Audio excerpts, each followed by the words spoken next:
So recently, I played Total War Warhammer 3 for the first time, and it was in a multiplayer match with 3 of my friends. I can't do much without making Dusk, me, and everyone else super loud. What do you need?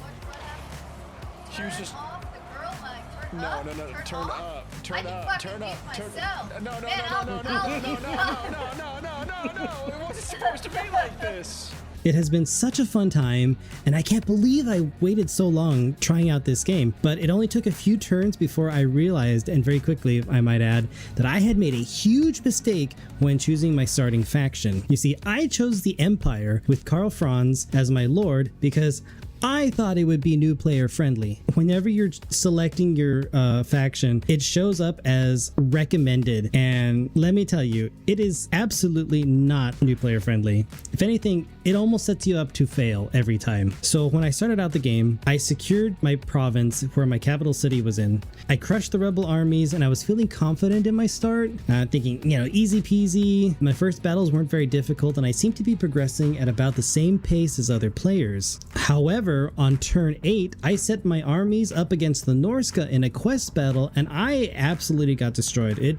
I lost horribly. Cerberus, shut up! I'm trying to watch the cutscene. Oh,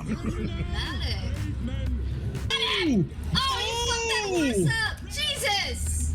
He's fucking done. He is done. That was crazy. Holy shit! Without a commander, they are going. Another set of reinforcements. What? Another commander coming from the right flank. I have to pee!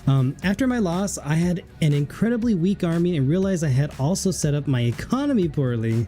Yeah, just one thing after another, just all those new player mistakes I was making. Now would be the perfect time to take Dusk out, though. Yeah. No, Step Empire, don't do it. I'm just a little vulnerable right now. Step Empire, I got stuck in a battle with the Norska. Help! Oh no, you're stuck! Quick, build the army. You see, we only streamed the game once a week, and so we only got to turn 9 that first time. And afterwards, I was feeling worried. Would I be the first Empire to fall out of the campaign? So I had to do some homework because I didn't want to go into the next play session knowing that I was just going to be the first one out, especially because I was having such a great time. This game is so much fun to play with friends. This guy right here is my favorite. Maybe we'll stick with him for this battle. It looks like he's gonna see a lot of action. And this was the first time that we had played a game together, the 4 of us. As you may know, when a player dies in a campaign in Warhammer 3, the other players vote to either keep playing or to start over. Since we were all streaming the game for our communities, we had decided that we were going to start a new campaign if one of us loses. That also avoids the problem of having an odd player out of the game, because it is less fun to play and to stream if you're just not part of the group, you know? So I looked at the Total War Warhammer 3 community for help. After watching some reels, shorts, and videos, I learned what I was doing wrong, and I would spend the next game session trying to fix my early mistakes. It's okay to be a new player, and everyone starts somewhere, but I needed to make some changes. So first order of operations would be to rebuild my army. You know, it got destroyed in the Norska quest battle. I learned that the Empire infantry was terrible, and they really shine with their rifles and their outrider cavalry.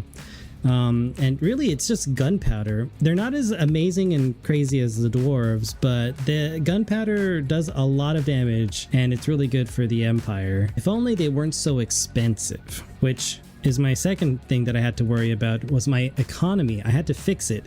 Did you know that using the Empire's special ability with the elector counts and gaining favor, you can redeem 500 for a population surplus, which is what you need to upgrade your settlements. No farms are needed, which means you can swap out those buildings for industry, which then can go on to produce a lot of income for your growing armies, especially because the Empire has so many fronts and it's just attacked from all sides, from all different factions, and you're gonna need a big giant treasury in order to fund all of those armies.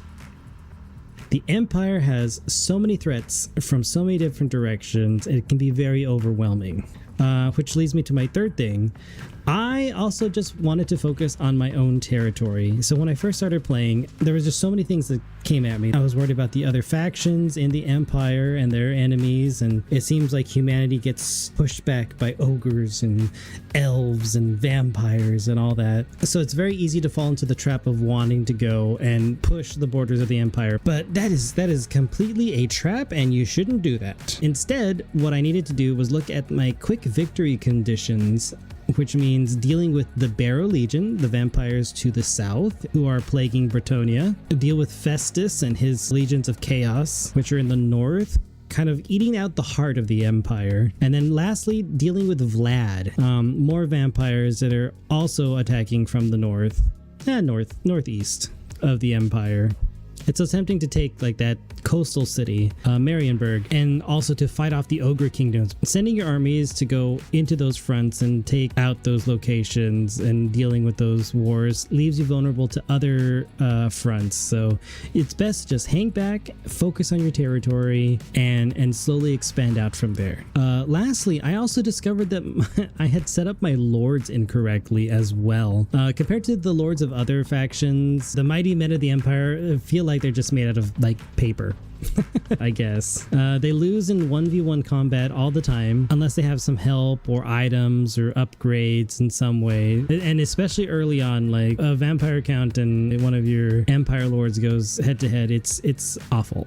So the best thing to do is to select the traits that'll buff your units. So make your pistols do more damage and your front lines can have more defense, because you want to use them to just maintain leadership and keep your armies good and sustained over setting them out to 1v1 the other lords. And then once you max out those two trees, the two tech trees or the two upgrade trees on the bottom, then you can go forward and maybe give them more defense and offense abilities. Well, that's the last thing you do.